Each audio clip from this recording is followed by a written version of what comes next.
Hadis innamal a'malu binniyat. Kita tahu, kita hafal, tapi perlu kita amalkan di setiap bab dari kehidupan kita. Abdurrahman bin Mahdi, dia mengatakan kalau aku mengarang sebuah kitab, yang kitab itu terdiri dari bab-bab, maka di setiap bab itu akan aku cantumkan innamal a'malu binniyat wa innamal likulli imri'in ma nawa. Karena besarnya masalah niat. Jadi bukan hanya masalah amal, masalah niat harus diperhatikan. Apa yang dimaksud dengan ikhlas? Kapan orang itu disebut amalannya ikhlas lillahi ta'ala, dan kapan disebut bismillah? Tidak ikhlas. Kalimat ikhlas ini insya Allah sudah sering kita dengar. Dan kita udah faham dengan makna ikhlas itu. Gak perlu didefinisikan. Yang perlu diamalkan. Ikhlas itu artinya bersih, tulus, gak ada campurannya. Cuma mengharap ridha Allah subhanahu wa ta'ala. Ada yang mengatakan al-ikhlas tasfiyatul amal an mulahadhatil makhluqin. Allah.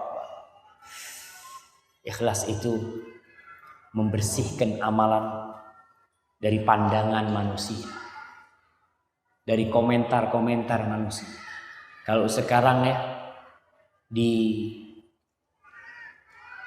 sarana di era teknologi, orang ada biasanya kalau di YouTube, di Facebook ada like sama dislike. Iya. Kalau orang itu seorang yang mukhlis, dia nggak ada kepikiran. Orang semuanya mau ngomong nggak suka, nggak ada urusan. Ana beramal buat Allah. Ente mau suka, ente nggak suka, ana nggak ada urusan. Karena ana beramal bukan buat antum. Ana beramal ini lillahi ta'ala. Itu salah satu makna ikhlas.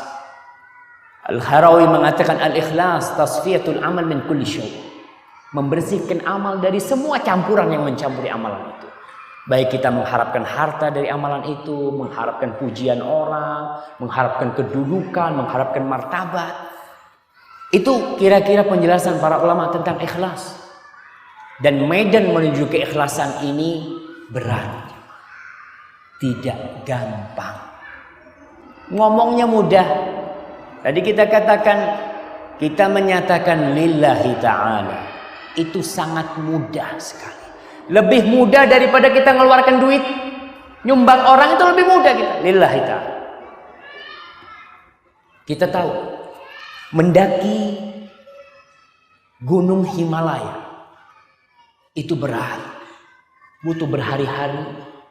Butuh persiapan. Kemudian orang-orang yang ikut arum jeram. Yang mereka di situ mempertaruhkan nyawanya. Itu berat. Tapi lebih berat menuju puncak keikhlasan. Kenapa? Karena tatkala orang menuju ke puncak Himalaya, dia mencari apa sih? Dia mencari sesuatu yang disukai sama hatinya, sama nafsunya. Dia mencari popularitas, mencari kedudukan, mencari pujian, sanjungan. Ketika dia bisa menundukkan Himalaya, wah, mudah buat dia. Tapi ikhlas nggak bisa dengan semudah itu. Kenapa? Karena pada hakikatnya ketika kita ikhlas, kita memerangi diri sendiri. Kita memerangi nafsu kita sendiri. Kita itu tidak boleh menyukai yang kita sukai dalam keikhlasan. Kita harus benci dengan sesuatu yang padahal di hati kita, di nafsu kita sudah ditumbuhkan kecintaan kepada dia. Kita suka dipuji orang. Tapi kita harus meninggalkan perasaan itu.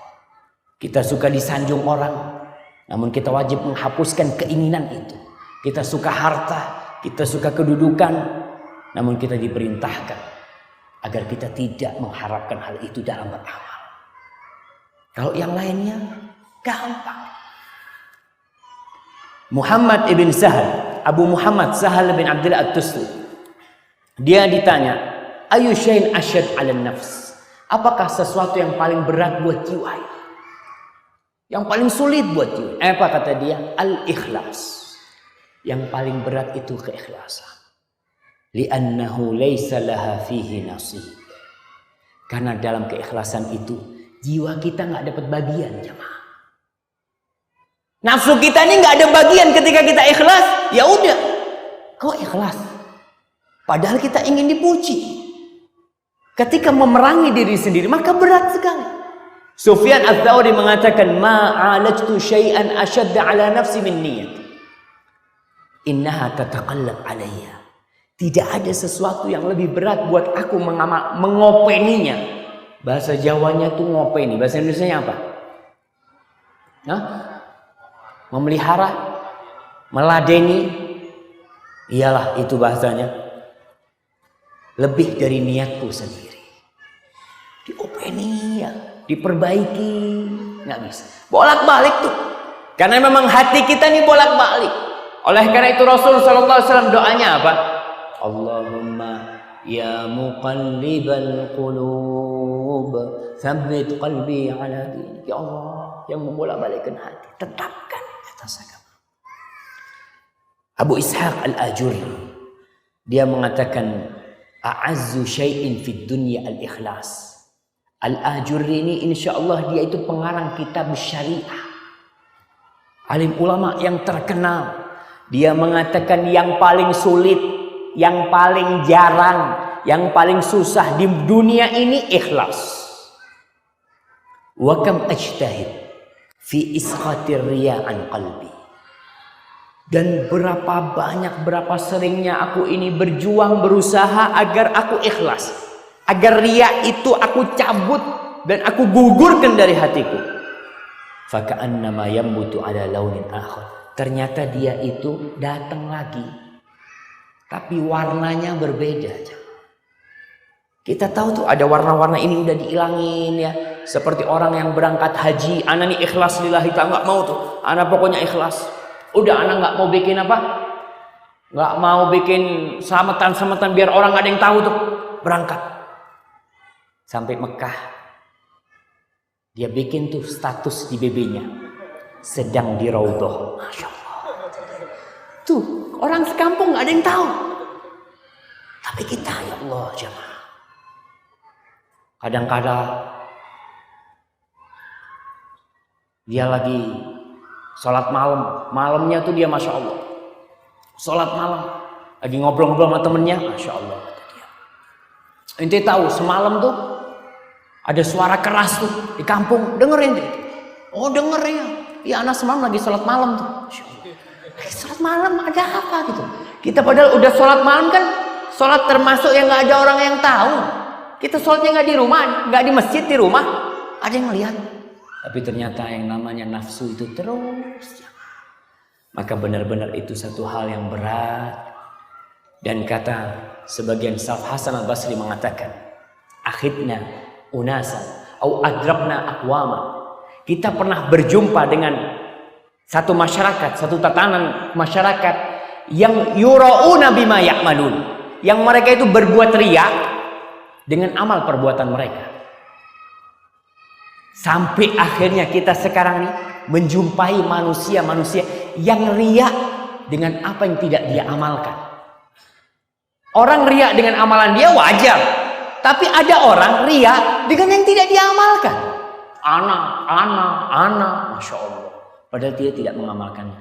Kita sekarang akan melihat tanda-tanda keikhlasan itu gimana. Kita nih sebagai barometer kita. Kira-kira anak udah 20 tahun ngaji. Udah berapa tahun jadi ustadz. Yang jadi ustadz umpamanya. Kira-kira anak ini ikhlas enggak ya? Yang pertama, tanda-tandanya suka menyembunyikan amalannya. Orang itu berusaha menjauhi tempat-tempat yang rawan dapat pujian. Yang rawan dia riya. Dia berusaha untuk menjauhi tempat-tempat itu. Ar-Rasul sallallahu alaihi wasallam bersabda di dalam hadis diriwayatkan oleh Zubair dan disahihkan oleh Syekh Albani, man istata'a minkum an yakuna lahu khib'un min amalin shalih falyaf'al. Barang siapa di antara kalian yang bisa memiliki amal soleh yang disembunyikan, yang gak ada orang lain yang tahu. Istrinya nggak tahu. Istrinya nggak tahu. Maka hendaklah dia mengamalkannya. Satu amalan yang tidak ada yang mengetahuinya kecuali Allah sama kita. Kalau kita ngasih fakir miskin, usahakan orang itu tidak tahu siapa yang mengasih. Sudahlah, taruh depan rumah. Kalau dulu mereka naruh beras, naruh apa, kita taruh amplop lah, tinggalkan, masukin lewat bawah. Ya Allah, mudah-mudahan ini yang bisa buat anak husnul khotimah. Ini ya Allah. Kita harapan kita banyak amal, sholat dilihat orang, gitu kan? Kita di masjid jamaah dilihat orang, tapi usahakan kita punya amalan yang tidak ada manusia yang tahu di muka bumi. Dan kita lihat salafun saleh, Ali ibn Husain Zainal Abidin, disebutkan bagaimana dia menyembunyikan amalannya. Ketika di malam hari orang sudah pada tidur, dia ganti bajunya tuh. Dia angkat tuh gandum atau apa, dia taruh di depan rumahnya orang-orang. Dia tinggal sampai mati, nggak ada yang tahu. Ketika dia mati, orang-orang mandikan jenazahnya, disebutkan ada bekas hitam di punggungnya. Yang orang bingung, kenapa orang ini kok sampai ada bekas di situ? Ternyata penduduk Madinah kehilangan sedaqatus sir. Penduduk Madinah kehilangan sedekah malam hari yang biasa datang ke rumahnya itu hilang. Setelah meninggalnya Ali Zainal Abidin. Maka di sini jemaah, kita usaha punya amalan, nggak ada orang tahu kecuali Allah sama kita. Karena susah, kita udah ikhlas tapi dapat pujian, kadang-kala hati kita mulai berubah.